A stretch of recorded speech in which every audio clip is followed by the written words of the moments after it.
So you're playing Engine, you do a 10 pull, and you get 5-star Venti.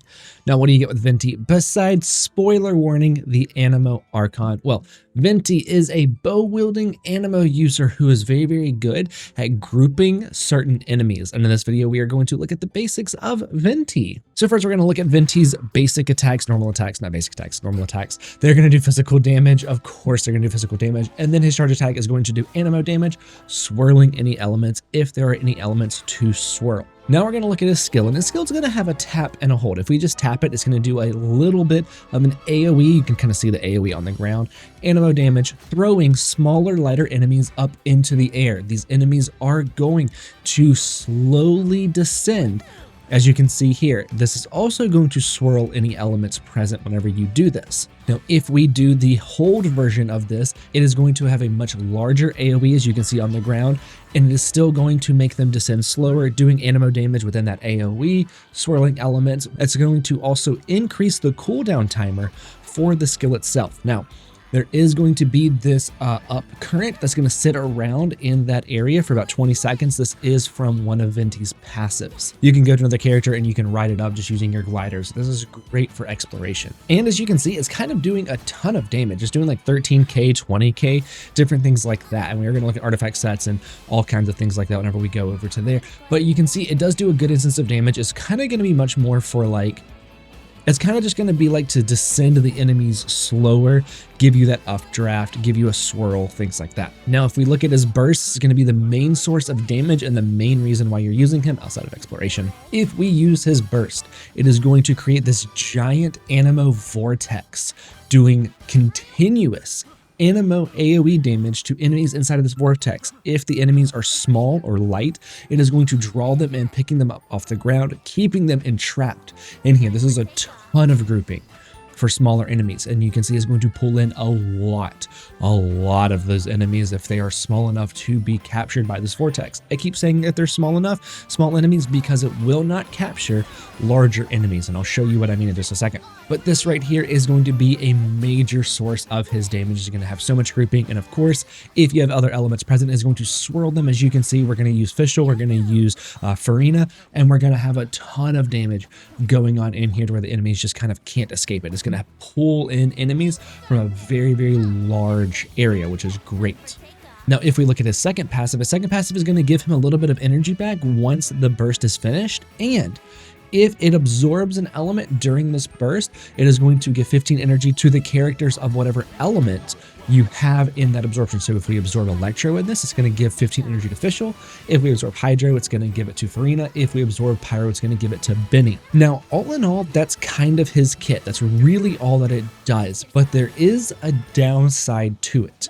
I kept harping on it needs to be smaller, lighter enemies. So what constitutes a smaller enemy? Well, of course, Hilly Curls are going to be pulled in. Midi-curls, the bigger ones, are not, as you can see in this domain, as well as the bigger Rift Hounds. The smaller Rift Hounds do get pulled in, but the larger Rift Hound does not. Those are not small enemies. So of course, something like a Ruin Guard, the Ruin Graders, things like that, they're not going to be pulled in. They're way too big. However, the taller people in Sumeru that you might think wouldn't be pulled in will, as you can see in this domain.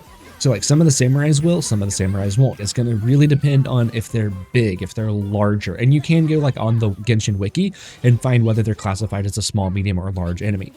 Of course, bosses are not going to be pulled in like this Aeon Blight. So just kind of keep all of that in mind whenever you're thinking about the grouping that's going to be coming from Venti, whether or not it's going to pull it into the vortex. Now, for artifacts, we do have a couple of different options depending on what you need him to do. Venti is a very good at kind of slotting into a couple of different teams. In this video, I have been running him on Emblem, allowing him to do a ton of damage through his burst. It's going to give him energy recharge, and then it's going to increase the damage of his burst depending on how much energy recharge he has. He also gets energy recharge upon ascension, so this can be a very good set for him. I should be pointing over here. So this can be a very good set for him. And on this, we are, of course, going to be running an ER Sands, an Anemo Damage Goblet, and a Crit Rate or Crit Damage Circlet, whichever one you need more of. This is called a Crit Build Venti, where we are wanting him to do more damage with the crit, specifically on his burst. and Emblem is very, very good at that. If we look at the other artifact set, or another artifact set, then we're going to have VV, which is going to be great. It's going to give them an increase in Anemo damage. It's also going to make the enemies weaker to the element swirled and increase his swirl damage. This can be built two different ways. You can either build EM across the board, so that way the swirl damage that's happening in his burst is going to be increased, because that's what swirl damage is based on, is level and EM of the Anemo character. Or you can even run a VV crit build where we're going to be using those same main stats as the other one. We might take out the ER and put in an EM or an attack sans on this, but we still want to make sure that we have a good amount of ER, so that way we can use his burst as often as possible, hopefully off of cooldown. I don't think we need 240 like the Emblem was on, but you still need a fair good amount, maybe running an ER weapon or just really hope for ER substats. Now, you would not be using the EM build on Emblem. Emblem is only going to be crit build. VV, you can run the EM, the swirl build, or the crit build. Now, another option that you do have is going to be Wanderer's Troop. This is going to be much more of like an on-field charged attack Venti, which is a little bit more niche in my opinion. Honestly, you're probably going to be sticking with either VV or Emblem. Now, for weapons, you do have a couple of other options. Of course, you have Elegy. It is his best weapon. It's going to give him a ton of ER. It's going to give him EM. This is a phenomenal weapon. This weapon is going to be what you would run if you're going to be running a Swirl VV, because it's going to give you ER and EM. It's going to be a phenomenal weapon for that. If you don't have Elegy, you do have a couple of other options. You do have something like Skyward Harp, which is what I was using on him in this video, to get crit rate and crit damage. If you're doing swirl damage with VV, then the Stringless is going to be a great option, because it's going to increase the damage of his burst and his skill, but it's going to give him a ton of EM. You can also use Moan's Moon, as long as you run him in a team where everybody has a high burst cost. That's how this weapon works. We want to make sure that we have a high burst cost on everybody in the party. Then, of course, you can also use Alley Hunter. This is going to be mainly if you're going to use his burst and take him right back off the field, so that way you can keep this passive going where you don't want him to be on the field for a long time. Kind of like, think of it like Golden Troop or like Fischl, where you bring him on the field, drop Oz, get off, you bring him on the field, drop burst, take him right back off, so that way he can keep this passive up as long as possible.